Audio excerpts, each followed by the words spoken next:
Talk about a crusher. Yes! Oh! Are you kidding me? And gone!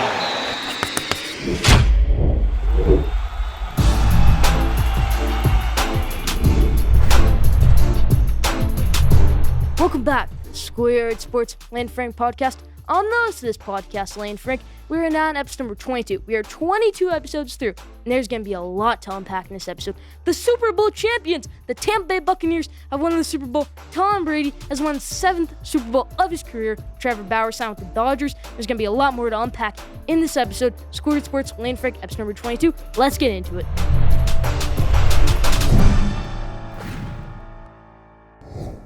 Let's go over to our headlines to start off episode number 22. Steph Curry went off on Friday night against the Mavericks. I watched the whole game. I thought he was going to break the three-point record. He didn't. He had 57 points, though. Luka Doncic played amazing. Triple-double, I think. But they did lose that game. The Warriors, a borderline playoff team. They might sneak into the playoffs. Maybe they'll even have a great rest of the season and shoot to like the 5 seed or something. Right now, I think they're the 8 seed, which maybe they'll sit out so that maybe we could have a Lakers-Warriors first round. Warriors maybe come away and win that one. Warriors beat the Lakers earlier this season. But I doubt that. But Steph Curry he should be an MVP contender by now, Steph Curry. He's been off this season. I used to not like Steph Curry at all. I used to hate the Warriors. Steph Curry, great player this season, great player. He should be in MVP talks. LaMelo Ball has just been. I said my preseason Rookie of the Year pick was James Wiseman. It's LaMelo Ball now. LaMelo Ball is balling. He's playing amazing. I saw LaMelo Ball struggle a little bit in his rookie season. He'd get off to a slow start, which he did at first. Remember, he had 0 points in his first game. 0. And then he picked things up down the way. Then he had 30 points and 8 assists. Then he had a triple-double. Then he almost had a triple-double against his brother. Then he has been going off this season, LaMelo Ball. He has just had a great week in the NBA, and he did win NBA Rookie of the Month. Let's move to the NFL now, where the Buccaneers won the Super Bowl. Tom Brady won Super Bowl MVP. I picked Leonard Fournette. He almost won MVP. Almost. But he didn't. Tom Brady won Super Bowl MVP. And, hey, I picked the Buccaneers to win. I said Patrick Mahomes would get frustrated. And some people said, no, Mahomes won't have a bad game. So Mahomes will not have a bad game. He won't get frustrated. Then, after the game, some people commented, yeah, he did get frustrated, and he did have a bad game. So, we got that right. But what a game that was. It wasn't a close game or anything like that. People said Patrick Mahomes looked human for the first time. What? Patrick Mahomes did not look human in that game. Those sidearm throws, those parallel throws, like on the run, diving for the throw it and then just hitting the guy in the chest. I felt bad for Mahomes in that game. No offensive line. Receivers weren't really that good. Tyreek Hill was just atrocious. Not a good game for the Chiefs. Not a good look. Patrick Mahomes, if he wants to pass. Actually, not terrible look for Mahomes because people give him a pass for this one, but maybe he'll never, ever be able to overtake Tom Brady as they go in his career. He'll probably have to win 8 Super Bowls now after losing to Tom Brady in the Super Bowl. Aaron Rodgers also won MVP this year. Justin Herbert won Rookie of the Year. Who's my pick? Aaron Rodgers was my pick for MVP also. I thought maybe TJ Watt should have won Defensive Player of the Year. They gave it to Aaron Donald. Aaron Donald's the most dominant player of the season, but was he the best? Did he have the best stats on defense? No, that was TJ Watt. TJ Watt should have won Defensive Player of the Year. Ken Stefanski won Coach of the Year. I did not expect him to win Coach of the Year. It should have easily been Ron Rivera or even Andy Reid. Maybe our pick, Doug Peterson. No, I'm kidding. That was a joke when I picked Doug Peterson last episode. We switched it to Ron Rivera. Ron Rivera should have won Coach of the Year. They gave it to Kevin Stefanski, though. That's about for the headlines. Let's move on to more in this action-packed episode number 22. Now, top 5. No Schoolyard Sports NFL game day. The last NFL game was Bucs-Chiefs, Super Bowl. We're not going to have Schoolyard Sports NFL game day until September of next year. So, we're going to do top 5 right now. Top 5 NFL teams going into next season. I don't want to touch too much in the NFL offseason because there's still a lot we got to get through in this episode. We're going to talk a lot about the NBA. We're going to talk a lot about college basketball, Trevor Bauer, the MLB, and more. But here's my top 5 NFL teams heading into next season. Now, I might make one honorable mention, and it's going to be the Bills. The Bills, in my opinion, will not be a top 5 NFL team heading into next season. I'm sorry, Josh Allen. I'm sorry, Stephon Diggs. You can't match what you did this season. You won't. Maybe they're a better team next year because they're more experienced and stuff. I don't think so, though. Number 6, I think they maybe have a little bit of a slump down the way in the year. They're number 6. Number 5, the San Francisco 49ers. Get a good quarterback, all right? They're saying, oh, Kirk Cousins is going to be our guy. No, take Jimmy G over Kirk Cousins. And then they're going to say, oh, they're going to trade up for they're going to get the Dolphins number 3 pick. They're going to trade for that. No, don't do that either. You don't want a rookie quarterback when you have a Super Bowl caliber team. No, you keep Jimmy G. You're a top 5 team in the NFL next year. You may win the NFC next year. Number 5 on my list, San Francisco 49ers. Number 4, the Los Angeles Rams. They've already got their quarterback situation filled out. Matthew Stafford, good player. They've got Aaron Donald. They've got Jalen Ramsey. They've got Cam Akers heading into next season. They've got Robert Woods. They've got Cooper Kupp. They've got Gerald Everett, Tyler Higbee. They got a decent O-line. They got a great defense. They got a great defensive coordinator, Raheem Morris. 4th best team heading into next season, the Rams. Number 3, the Kansas City Chiefs. I'm sorry, Patrick Mahomes. You guys were incredible this year, 14-2. But you lost the Super Bowl. You're not going to have an amazing year next year. 11-5, my prediction for their record next year. Kansas City Chiefs, 3rd best team in my opinion, heading to next season. The 2nd best team next season will be the Green Bay Packers. The Packers. Say Aaron Rodgers runs that ball on 3rd down in that game, whatever down it was. They're heading to the Super Bowl, maybe. 2nd best team heading to next season, the Green Bay Packers. Number 1 will be the reigning Super Bowl champions. Nobody's putting the Bucs at number 1 on their list. Nobody's. I've read so many lists. Nobody has. ESPN, other places, no. I'm putting the Buccaneers at 1. They might even go undefeated next year. This year, all their losses were to the Saints, all right? The Bears, they were still figuring out things at that time. The Rams, the Chiefs. They might go undefeated next year, the Buccaneers. They might. This is a great team, actually. A great team. The best team in the NFL going to next season, in my opinion. The reigning Super Bowl champions might just go back-to-back. And they will be the best NFL team heading into next season. No debate about it. Those are my top 5 NFL teams heading into next season. Leave your thoughts in the comment section.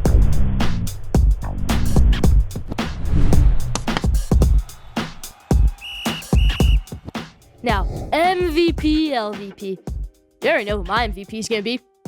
It'll be Tom Brady, the Tampa Bay Buccaneers, Todd Bowles, Byron Leftwich, Bruce Arians, Mike Evans, Antonio Brown, Sean Murphy-Bunting, Antoine Winfield, Devin White, Levante David, anybody on that Buccaneers team who play a snap. I'm sorry, LaShawn McCoy, you didn't play a snap. You actually have had LaShawn McCoy has won 2 Super Bowls. Past 2 years, he's won 2 Super Bowls. You didn't play a snap in either of those games. Congratulations, LaShawn McCoy. The Bucs, Tom Brady, Byron Leftwich, Todd Bowles. Todd Bowles, if they have a great year next year, and Byron Leftwich, if the Buccaneers have a great year next year and they have a great defense, they have a great offense, both of them will be getting head coaching jobs. There's rumors that Bruce Arians might retire this year. Bruce Arians retires, these 2 will be at the top of the board for head coaching jobs. It will be one of them. They're not going to go out of the organization to find somebody. They're not going to want a coordinator from the Rams or somebody from the Packers. They're not going to want that. They're going to want one of their own guys, Todd Bowles, Byron Leftwich. It'll probably be Byron Leftwich, in my opinion, if Bruce Arians does decide to retire. And he might, actually. But the Bucs are easily the MVP. LVP, Eric Bieniemy. What was that game plan? You didn't run the ball at all. And to start the second half, you actually ran the ball with Clyde Edwards-Helaire, and he did amazing. Why didn't you do that earlier in the game? Why didn't you stick to it? It was too late to run the ball then in the 4th quarter. Bad game plan. Very, very bad game plan. You were easily LVP this week. Maybe the whole Chiefs coaching staff LVP. This is why Eric Bieniemy isn't a head coach. I'm sorry, Eric Bieniemy. You're my LVP this week. The Buccaneers are my MVP this week. Leave your MVP in the comment section. Leave your LVP in the comment section. Those are mine.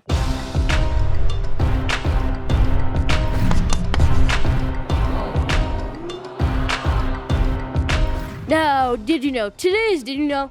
It's a good one, so listen up. Did you know that Patrick Mahomes we all know he lost by more than 8 points, more than one possession in the Super Bowl. But before that, the last time he had lost by more than one possession in a game he played in was in 2016. He was in college by 56 points to the Iowa State Cyclones. So, up until the Super Bowl, he had never lost by more than one possession in an NFL game he played in. Mind-boggling. Absolutely insane. Madness. That just shows how great of a player Patrick Mahomes is. But when he was in college, he wasn't that flashy of a player. I mean, he was flashy, but he threw a lot of turnovers. He wasn't great. So before the Super Bowl, the last time he lost by more than one possession was in college 2016. Around 4 years ago. Mind-boggling. Did you know that? Leave that in the comment section.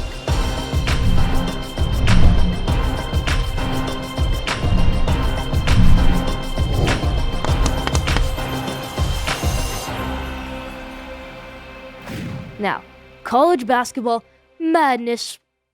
College basketball may be one of my favorite sports to watch.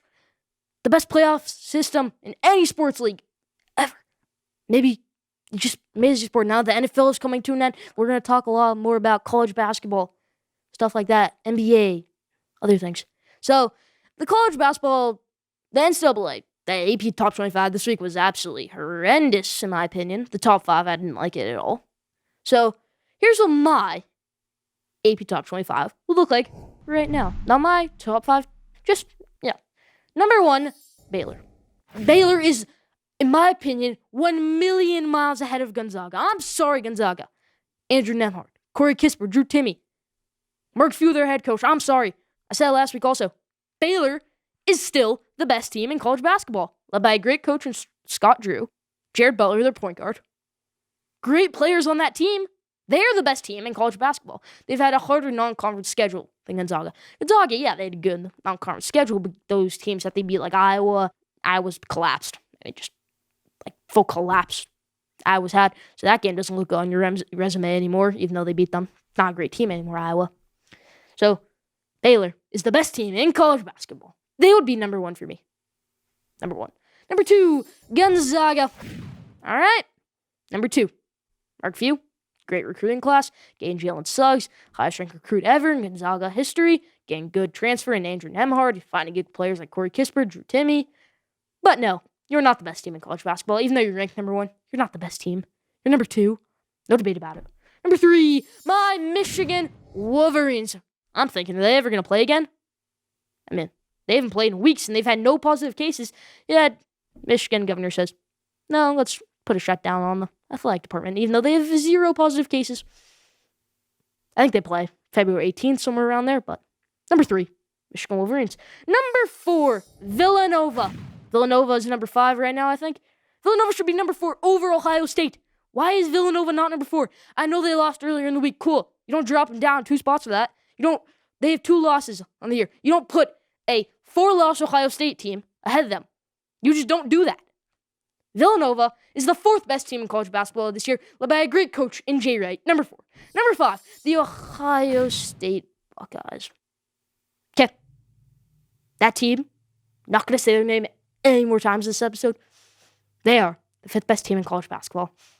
Hate to say it. They are the 5th best team in college basketball. Not the 4th. Not the 4th. The 5th. That's what my top 5 in college basketball look like. Leave your thoughts in the comment section.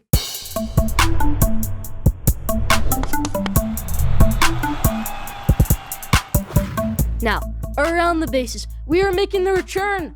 The return of around the bases.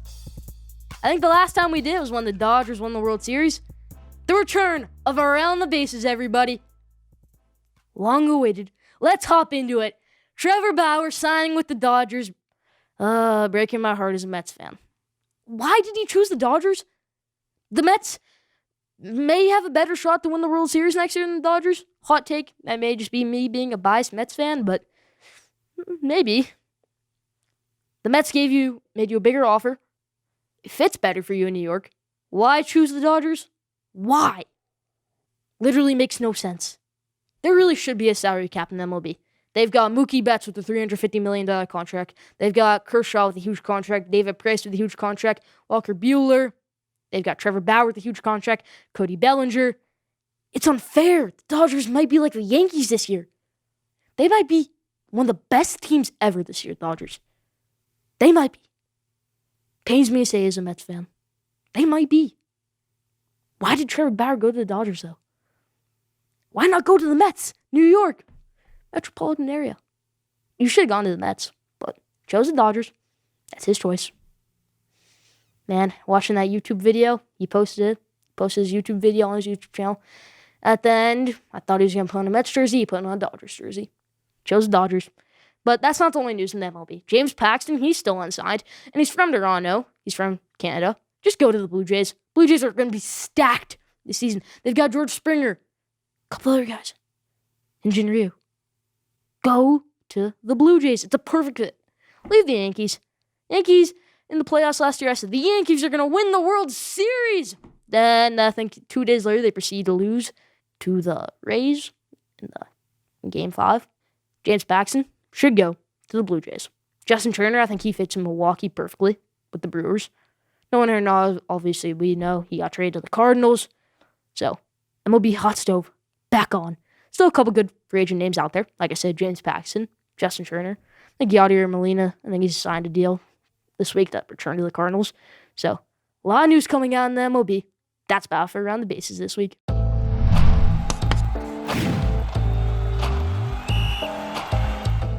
Now, there was a report that Russell Wilson, his camp, they're upset with the Seahawks. You know, they have a new offensive coordinator. He's been sacked 394 times since he came in the league, the most ever from that span. Russell Wilson, he might want out. Seahawks, they're fielding offers to Texans when teams call them to trade for Deshaun Watson, and Nick Caserio's hanging up right away. But no, not the Seahawks. They're listening. They're listening. They want to see what you have to offer. Dumb move. Really bad move, in my opinion. Then we're over, I think it was in the spring, summer, when that big report came out that back in 2018, the year Baker Mayfield went number 1, that the Seahawks offered Russell Wilson for the number 1 pick. So they really liked Baker Mayfield or Sam Darnold, Josh Rosen, whoever, Josh Allen, over Russell Wilson. Why? I don't know why. They're listening to offers. And I got a trade proposal for you. If I'm the Dallas Cowboys, Jerry Jones, I'm looking for my next great quarterback. Russell Wilson fits the Dallas Cowboys. It's a perfect fit. Perfect. This is my proposal. You franchise tag Dak Prescott. Then you ship him to Seattle. You give up Dak Prescott, your first rounder this year, which is the top 10 pick, mind you. You give up your first rounder next year, 2 years after that, and then you give up your second round pick this year and your third rounder next year for Russell Wilson. Maybe the best quarterback in the NFL. I didn't put him up. I don't even think I put him in my top 5. Some people. Definitely I'm in the top 5 quarterbacks in the NFL. Great quarterback, Russell Wilson. Imagine Russell Wilson at Dallas Cowboys uni. How amazing that would be. That'd be Jerry Jones. Russell Wilson fits the Cowboys. He fits a Cowboys quarterback. That would be amazing to watch. Just amazing to watch Russell Wilson on the Cowboys. I'm not a Cowboys fan. I'm a Giants fan. So, division rival, we'd have to play him 2 times a year. But how insane that would be. Russell Wilson on the Cowboys. And then Dak Prescott on the Seahawks. That'd be crazy. I feel like whenever I do a hot take, though, it's always on the Seahawks. You know, when I did that whole thing, how they're spending wrong and everything, how they're buying wrong, how they're going after superstars when they don't need to, and how they have a bad path. They're going to have a couple bad years down the way. Yeah, and this would just be amazing if this happened. That's my hot take of the day. Leave your thoughts in the comment section. Still more to come on Schoolyard Sports with Lane Frank, episode number 22. Stay tuned.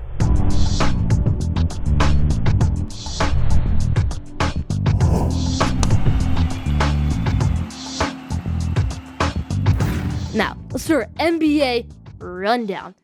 Kevin Durant will not be able to play until Friday. They play the Warriors on Saturday. His former team. First time in a couple years going up against them. He used to go up against them in practice and everything, but now gets to play against them. A real live-action NBA game. But he is out until Friday with the whole COVID protocol. He was near someone who tested positive. You know, NBA All-Star game, that's being played this year. A lot of superstars saying, why are we playing an NBA All-Star game so soon? You know, we got no off-season. Got no time to rest. We were promised a 5-day break. Now we have to go play in this All-Star game. No fans, no fun, no dunk contest, no 3-point contest. Just a regular All-Star game. The All-Star game last year was amazing. But I'm against the All-Star game this year. March 7th, I think it is. Why? Just literally makes no sense at all. Like, literally no sense, NBA. Adam Silver, you're being praised as the best commissioner in all sports. You may lose that title soon. I mean, not like Rob Manfred or Roger Goodell are doing anything good, but, interesting things. I don't think there should be an All-Star game this year at all. Let's move on to another thing. Bradley Beal, how?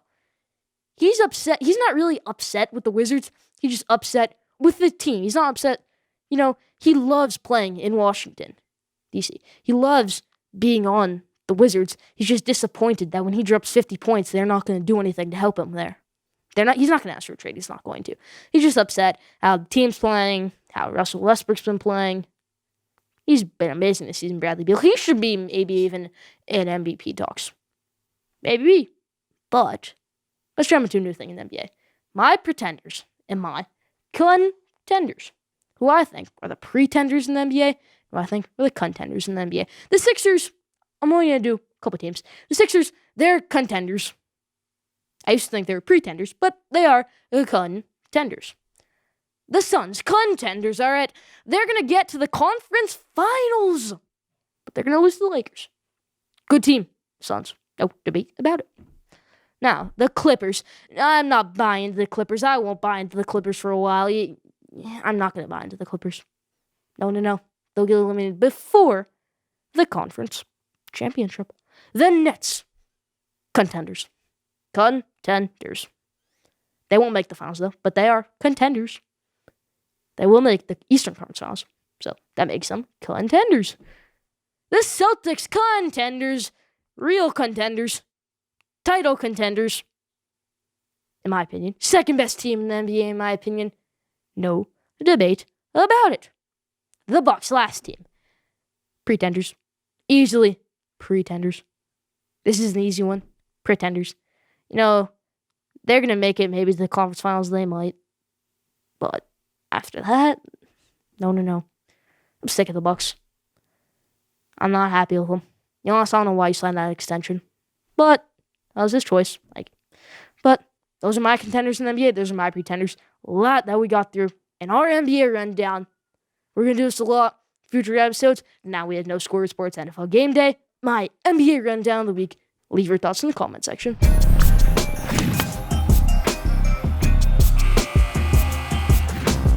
Now, let's do a new thing. At the buzzer. So, last thing of the day, right before we go. At the buzzer. Today's at the buzzer is my hot take that Devontae Smith is not the best wide receiver in this draft class. He's not even a top 2 wide receiver in this draft class. I'm going to put Jamar Chase at number 1. I'm going to put Jalen Waddle at 2. And I'm going to put Devontae Smith at 3. He's undersized. 6'1", 175 pounds. Jamar Chase is amazing. Amazing. He's not the fastest, but he's good, Jamar Chase. I'm sorry, Devontae Smith. You're going to be a great player in the NFL. I just don't think you'll be the best in this draft class. Then I'm actually going to put Jalen Waddle at number 2. I can see him being the next Tyreek Hill. Something insane like that. Jalen Waddle, maybe he would have won the Heisman this year if he was healthy the whole season. Actually, a lot of people did pick him to win the Heisman this year. Jalen Waddle. He's the second best wide receiver in this draft class. Devontae Smith is the third. That's what I think. That's about for At the Buzzer this week. Right before we go. That's my hot take. At the Buzzer. Leave your thoughts in the comment section.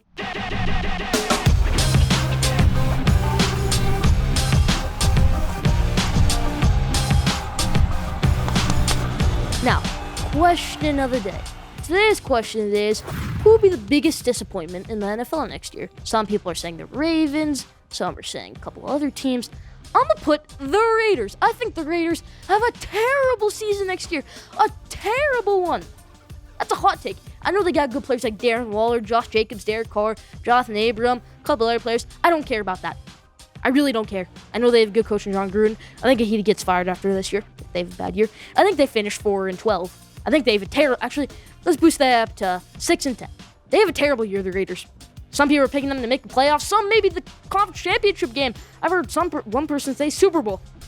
No, they're going to have a terrible year next year, the Raiders. That's question of the day. who will be the most disappointing team in the NFL next year? That's about for question of the day this week. That's about for Schoolyard Sports Lane Fake, episode number 22. Thank you for tuning in. Follow Schoolyard Sports on Instagram at Schoolyard Sports. Follow Schoolyard Sports on Twitter at Schoolyard Sport. Don't forget to subscribe, rate, and review for the best sports content in the world.